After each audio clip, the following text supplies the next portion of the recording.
Alright, time for another DraftPhysics.com video presentation.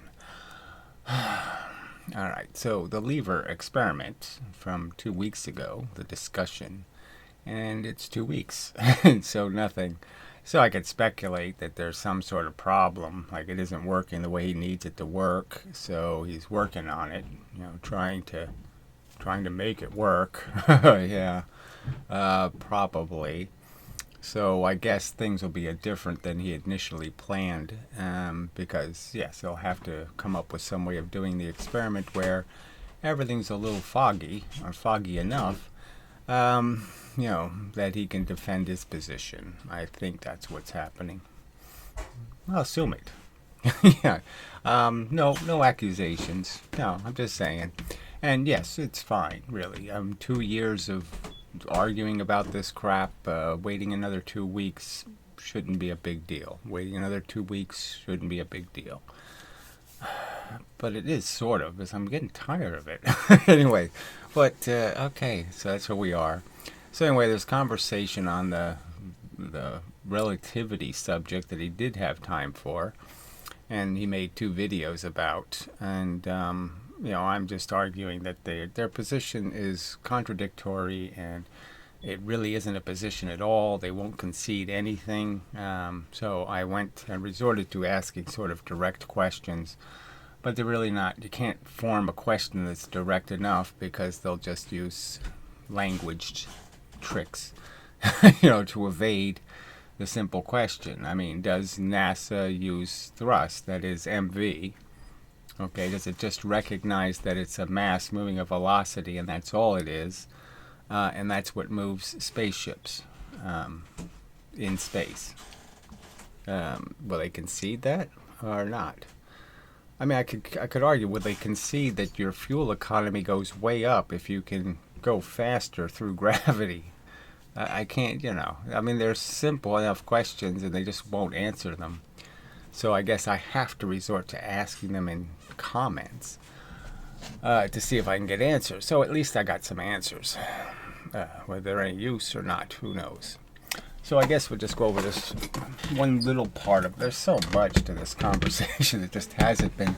I mean, the clay experiments. I mean, all the bullshit, and they just won't acknowledge that these should be answered questions. All right, well, you can't really read all of this. But anyway, so we're talking about going from 0 to 10 miles an hour, from 10 miles to 20 miles an hour, from 20 miles to 30 miles an hour, and you could go on all the way to the speed of light. And the argument is that the kinetic energy, 1/2 mv squared, sort of mandates that if you're going to conserve energy, then you have to use more fuel to acquire faster velocities because of the squared v term. So you should be using 3 times the energy, a total of 4 times as much energy, but we'll just use the 3 part for now, to go, this 10 miles an hour versus this 10 miles an hour of acceleration.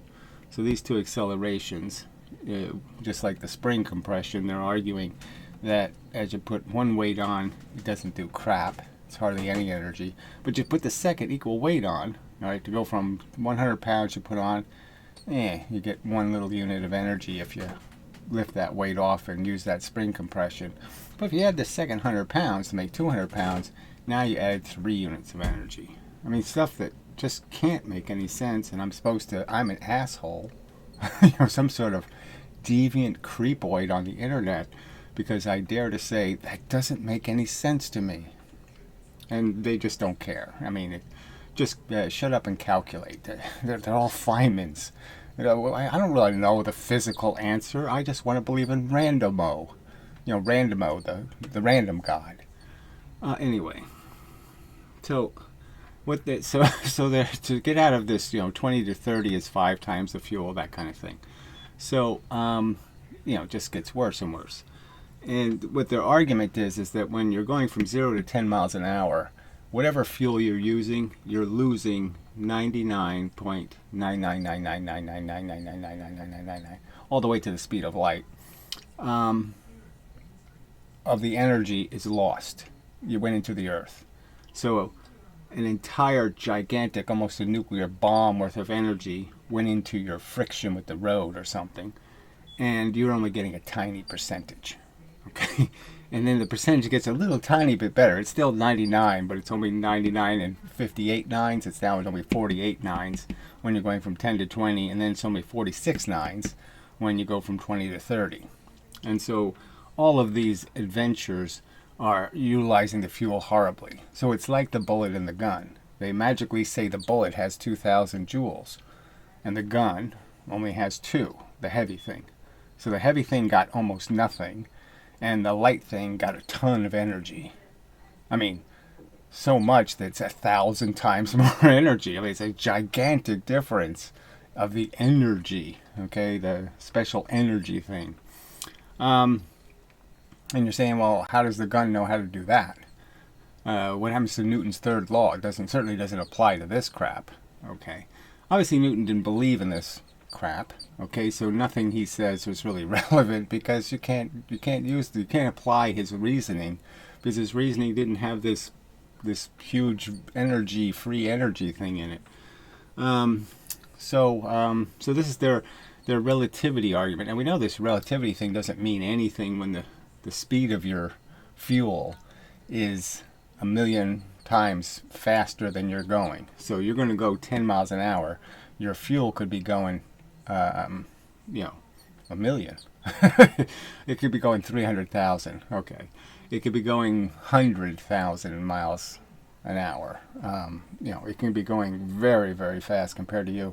So obviously, this little tiny difference in, that your speed differences are so different that there's no way this could be a factor, that you could play relativity games at this very slow speed. So anyway, so that's their explanation, that this is so they're actually saying it doesn't take more fuel, because that's the only way they can make relativity make sense, is they have to claim that no matter how slow you're going, it doesn't take any more fuel to go from 0 to 10 or 10 to 20, and all that will change is how inefficient your gasoline is. So it will go from being insanely inefficient to a little bit better. And it doesn't get really good until you're going like 100,000 miles an hour. Then you start to really use your fuel. Okay, but anything less than that, gee, you're just wasting your fuel. All right, and then it goes back to the gun and the bullet, right? Where the light thing gets all the energy and the heavy thing gets nothing. But physicist Michael did the experiment where he uses a spring, almost like an explosion. And the explosion gives the heavy things. When I put heavy things on the spring, I get 400 momentums. When I put light things on the spring, I'm going to get 200 momentums.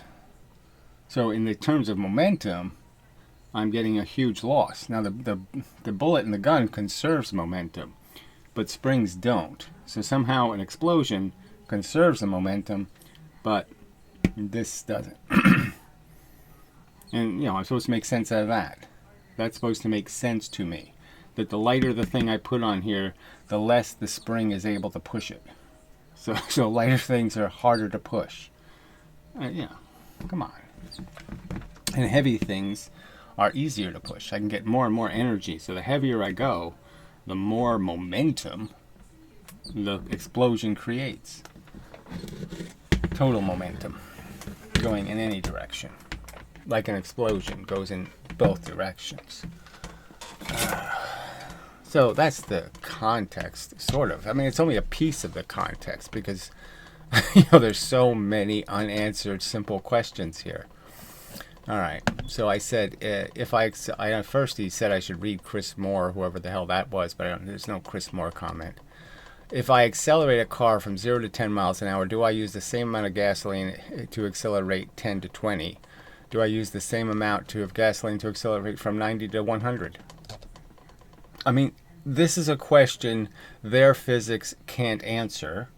Okay, that is, I can't go to their pool of evidence, their evidence pool, and I can't jump in and find it.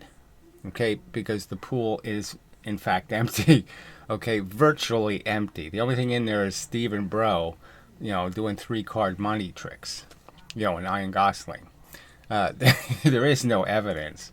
There's just little shysters trying to sell souvenirs. You were at the evidence pool. They got a T-shirt. We showed you the water. Yeah, uh-huh. All right. Hilarious. But anyway, the second question. Do you believe a spring compressed twice as much can release 4 times the energy of a half compressed spring?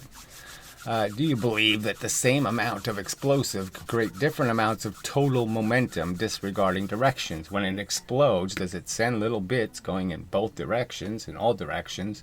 And does all of that have to be conserved? Or can you make it turn into more momentum? It can push more stuff somehow. Okay. So the answers. So there's lots of them. I haven't read them all yet, but there's more than one by the mindless. So, oh, it doesn't even look like he answered the other questions. Too bad.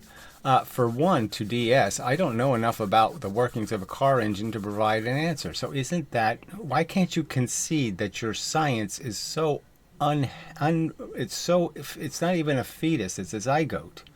That your physics is so underdeveloped that you can't even tell me that answer. You can't find the answer on the internet. You can't I don't know if you ask Chat GPT, I don't know what answer he'll give.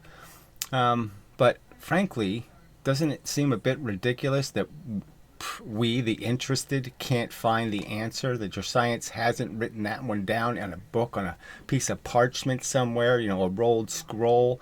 Thou shalt realize that it takes twice the fuel to go, 4 times the fuel to go twice as fast. It's not written anywhere. You don't even have that in your Bible. All right. For example, it's not clear to me that gasoline directly corresponds to actual chemical energy usage and whether there's a linear relationship. Well, we're just saying if we have a high performance engine, well designed. But who cares? See, this is the word game. Let's use electric motors. Let's use something else. Just saying this 4 times the energy thing. Does it really happen? Do I have to? Okay, to go from 20 to 30, do I have to use 3 times as much energy as going from 10 to 20? Can't you answer the question? Oh, of course not. Air drag is also another confounding factor. We argue that, unless these are square blocks or something, air drag isn't going to be a factor in these tiny differences in velocity. You'd have to get to a much higher velocity, 100 miles an hour, before air drag is going to get significant. Moreover, leaving your engine running at idle still consumes gasoline, so who cares? We're talking about the exact moment you step on the gas to the exact moment you let go of the gas. That's the part we'll watch. Watch the fuel go through the little tube. All of these compound the complexity of the question. Well, they really don't, so at hand. So nothing there. If Physics Michael or White Henry want to add their thoughts, I'd greatly appreciate it. Yes, it would be interesting, but alas, so far no sale on that request. Okay, but it's only 5 hours ago. I wonder if you have any thoughts on my comment on DS's question. So he asked him directly for some reason. So he's asking him twice to opine. Okay. I want to clarify something and see whether you agree with me or not. Regarding the amount of chemical energy used to deliver a single boost to increase the KE is... So he's doing his mathematical crapola again. 1/2 the times the change in the mass. So again, we're playing a game that the change in your fuel tank is going to be so significant enough to add some sort of factor here. And clearly at these tiny accelerations, it's not going to be enough mass. All right, the exchange for the tremendous speed of the tremendous lightness and fastness of the gas you're getting rid of is going to be such a tiny factor of mass. And so it's an infinitesimally small mass compared to the huge mass, okay, of the rest of your gas tank. Take this as the amount of chemical energy used to provide a given boost. The formula is still quadratic in U, and since U and delta V are linearly proportional to one another due to momentum conservation, right corner, blah, blah, it follows that if you want to perform a single boost to increase a rocket velocity, you would need to use 4K the energy. So now he's saying, yes, you have to use 4K. Well, if you have to use 4K, then your relativity argument is broken. So you can't argue both ways. You can't say, no, the use of extra fuel is an illusion. Okay, you don't really use extra fuel, you just waste more of it. More of it goes into the earth, or more of it goes into your cloud of your plume of flame. So you're basically arguing that waste argument isn't the real argument. Okay, so just it's both sides of their faces. Again, they'll just argue. The same people advocating for the same theory are making completely different arguments in defense of their theory. And I'm the bad guy here. I'm the one doing bad science because I'm saying, well, shouldn't this be logical somewhere? I mean, isn't there some logical restraint somewhere? Can you say 1 minute, no, there's no difference. You use the same amount of fuel. It's just that you waste more of it.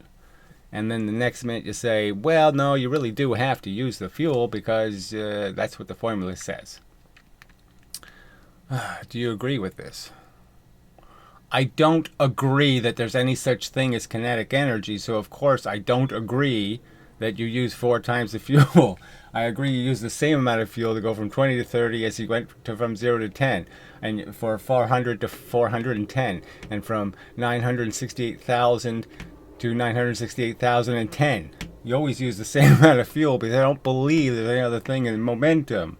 There is no squared frickin' velocity term in reality. There are no squared velocities in reality. So, yeah. But of course, if you're going to insist that kinetic energy is real, that there is actually a measurable 2,000 watts of energy in the bullet and only 2 watts of energy in the gun recoil, if you're going to argue that's a physical fact, then I'm going to say, yes, your physical fact obliges you to use more fuel. This is all invariant under change in reference frame. So you can't have it both ways. You can't use more fuel and then say it's invariant. This is what I mean by language game playing. You can't do that. All right? There's no way you can say, well, yes, it uses 4 times the fuel, but it doesn't. Because it's invariant. Which is it? Did you lose it to waste and use it? That is, you used almost a gigantic amount of joules of energy. You know, you had a huge amount of fuel and you wasted so much of it, okay, when you're going 0 to 10. And when you finally get up to 458,000 miles an hour and you go to 418, yeah, then all of a sudden your fuel gets really efficient. Okay. This is all invariant under the change in reference frame, which is what this and the previous video are about. No, it's about what does the fuel gauge read? You keep evading the simple question. So is it you wasted all the fuel and you use the same amount on the fuel gauge, or the fuel gauge is representing how much fuel you use? All right, let's see. And how the kinetic energy is split among the rocket and exhaust differs in different frames, but the relationship. So again, he's saying again, so he just conceded 4 kE of energy. So he concedes it takes 4 kE of energy, but he's not conceding it's 4 times the energy, the fuel though. So it just doesn't make any sense. So he will not answer the question is what it comes down to. Okay, and how the kinetic energy is split among the rocket and exhaust differs in different reference frames, but the relationship of 2x the velocity of 4x the usage of the boost. So whatever this is, 2x the velocity boost is the same as 4x energy usage for the boost. So you can't, if you're going to say you're using energy, that is the same as saying you need to provide more fuel. So you can't use that. You have to say less waste. Or you have to say some other term. You have to make it clear that you're saying the explosion is the same. It's just that you've put, 2 bullets in the gun and therefore are going to get an insane amount of energy. Oh, wait a minute. Except that physics Michael proved that you get less energy putting lighter things in the gun. Boy, damn it. That's really confusing, isn't it? Too silly. All right. Back. Let's see. 2x the velocity boost is proportional to 4x the energy usage for the boost. still holds. Is that right? Well, if you're talking to me, it sure as hell ain't. Because you didn't say anything. You're just saying the same stuff. That somehow magically I get 4x. Okay, but I use the same amount. So I compress the spring twice as much. It only takes 2 units of energy to do that. Yet I'm going to get 4 units of energy out. Yeah. Let's see. So he quotes himself. Okay. We have to be careful to disentangle these separate questions. I mean, it's the same guy, right? Mindless marbles. Mindless marbles. Is this... What the fuck? He's quoting himself. Alright. I just don't know. Does the amount of chemical energy which equals the change in total KE... No, the amount of energy represents how much fuel, how much mass you put on the scale. You put 2 units of mass on the scale. You say I have 4 units of energy for doing that. Needed to perform a given boost change upon change in reference frame.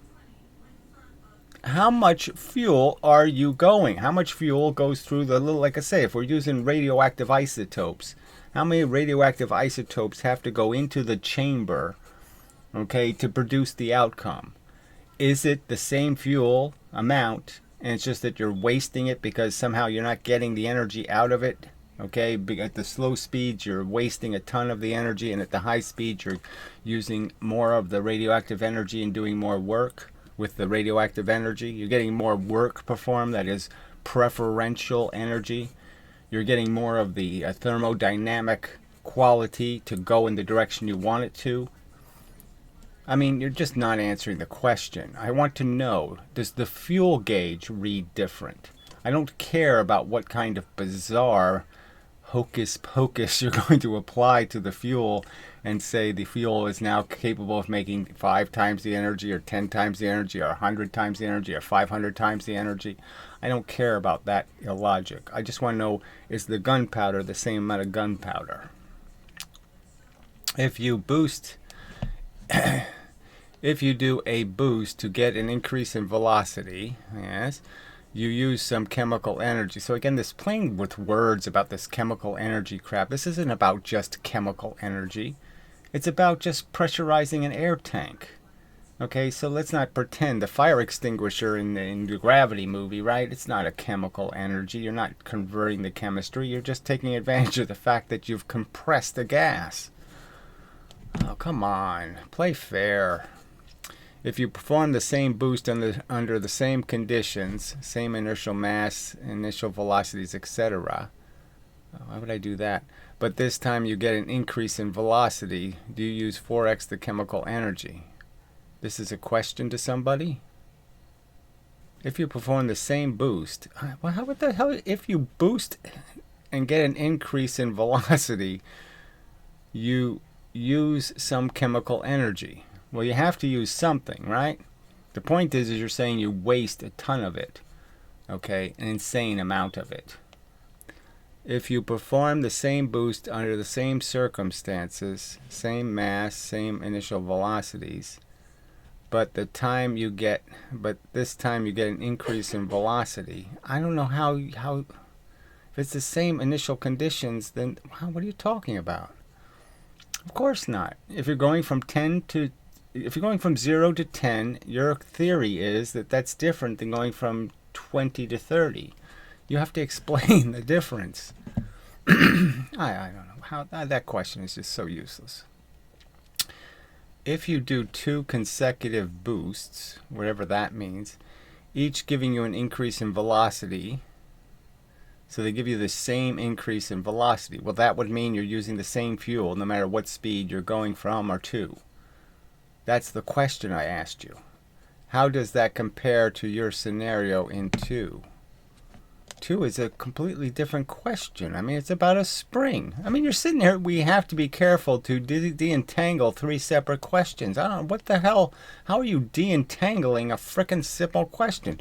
Do you believe a spring compressed twice as much can release 4 times the energy of a full compression?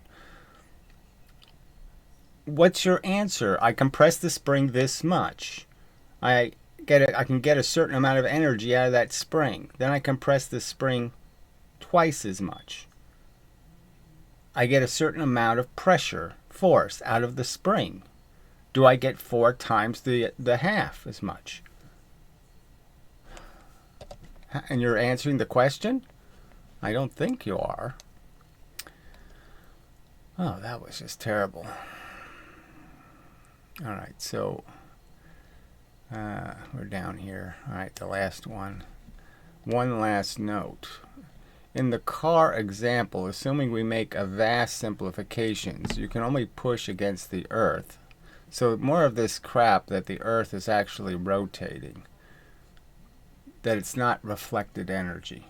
Okay, so I would argue that when you bang on something immovable, okay, it is in fact immovable, and it just won't be interested in whatever you're doing. And so all you can do is break the surface. You can break some pieces off, but you're not going to move the earth. When you do 2 consecutive boosts, you are pushing against the same object, the earth. So what? Your argument is dependent on, the whole relativity argument falls apart if you do use different amounts of total fuel. So we're talking again about the fuel gauge. How many isotopes go through the gauge? All right, and what you're arguing to save your silly relativity theory is you're arguing that no, you don't use more fuel. And I'm asking you a very practical example. Does NASA use more fuel? In reality, do you have to use more fuel? All right. In the rocket example, when you do 2 consecutive boosts, you are pushing against different exhaust mass chunks. You're not pushing against anything, so that's nonsense. You're releasing, okay? You're letting go of stuff going that way. And what's still in your tank? Oh, stuff going that way is still in your tank. That's all you're really doing. And when you ignite the fuel, say in a rocket engine, what do you call the cone thing? It has a word. There's a word for the cone thing. When you do that, okay, then all you're doing is forcing a direction. So you're taking energy going this way, sideways, through your motion, and you're forcing it to go the way you want it to. And in that force, you're gaining some energy out of the sideways motion of the explosion. So you're just trying to get the explosion. You're trying to get all the matter bits to move the way you don't want to go, so you can go the opposite way. You eject one chunk for the first boost and then another separate chunk for the second boost, and the 2 chunks will be ejected with different velocities. So there's just no point. They just won't stick to the subject. We don't care about your playing games with how fast the exhaust is going based on your speed, and clearly in the example it would be so irrelevant. We're talking about velocities of the fuel being a million times, literally, faster than your motion, and you can't really say there can be any distinction between mass and velocity. That is, you can't say the mass decrease of your vehicle is proportional to the velocity increase of your fuel. It's just too ridiculous a statement. This difference means the 2 scenarios are not the same. So who cares whether, again, it's too silly. So the rocket example, 2 consecutive boosts approximately use the same chemical energy. So there you go. So now he's saying that you use the same amount of fuel no matter what speed you go. So even though the formula says otherwise, it doesn't happen. Because yes, it is silly. When in the simplified car example, 2 consecutive boosts, here he says do not use the same chemical energy. So he's saying it's different from a car on ground to space. And their relativity argument has to work in both places. They can't play a game that it doesn't work on Earth, because really, frankly, the Earth isn't, it's not really any different. It doesn't matter whether your exhaust is hitting something. It's just totally irrelevant to whether or not you're pushing some other object and claiming it's consuming energy. The only point that matters is how much fuel did you use? And if you're saying there's a difference in the fuel you used, then you're conceding the 2 have to match, frankly. You can't have it both ways. I'm arguing that no, on Earth you will not get any, there's no need for more fuel. And the fact is, that's how it works in space. NASA already knows this answer, but we don't have the advantage of some NASA thrust technician to explain that, oh yeah, I don't bother with that stuff, because it just doesn't, it doesn't have anything to do with it. They're not Leibnizians, okay? Thrust engineers are not Leibnizians. I would imagine they're not anyway. But they're too gutless, and too disinterested in science. They're just technicians. They just do their job. And apparently they don't think any further than that and say, gee, every day I'm proving there's no kinetic energy. And yeah, I just don't care. I mean, I'm proving it every day, and I just don't care. So let's see if there's anything new. You have to do this insufferable process of waiting for the video to start, so then you can pause it because it's going to start playing whether you like it or not. Oh, it's just so fucking irritating, these ad people. Why do you have to put ads on videos that have 234 views? How many pennies can you possibly be making? So I think that's the same number of comments. Alright. So, nothing yet. Alright. So that's where we stand, and we'll see if physicist Michael does anything to clarify any of that. But there won't be any clarification. I mean, it's already gotten too weird. Too weird. I mean, it just doesn't make any sense. I mean, the spring, he's saying springs make more momentum the heavier you go, but guns make more momentum the lighter you go. Well, more kinetic energy. so just how can it make sense to people? Sorry, just can't make sense. They have to just ignore it for some reason to keep defending really poorly evidenced science. So again, there's science. We don't have direct answers to any of these questions. They've never done the experiments. They wish to prove nothing. They wish to establish nothing. So, I mean, they're all experiments that should have been done years and years and years ago, and instead, nothing. And it should be just conceded that physics isn't very good science. That it is, there's a lot of forcing, conclusions. It's just like when Maxwell kind of decided that I'm going to basically establish a proof that electromagnetic radiation is a wave, but they really didn't prove it. It didn't, and it's just then the whole Einstein thing, and then Feynman's really big on, I don't know what year it was, 1932, when I guess that's Schrodinger's equation. And somehow he's now established that, we know for sure that photons are randomized. That there is a random God. That God does play dice with the universe. That the same conditions will not produce the same outcome.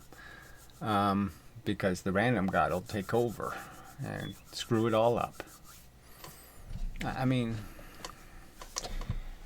no, there's no evidence for that. Okay, there's no good evidence to draw that conclusion with any kind of confidence. You don't convict on this evidence. And they've put ideas in the electric chair on this thin evidence, okay? Because they're fanatic advocates. They're not fair judges of an argument, a pile of reasoning.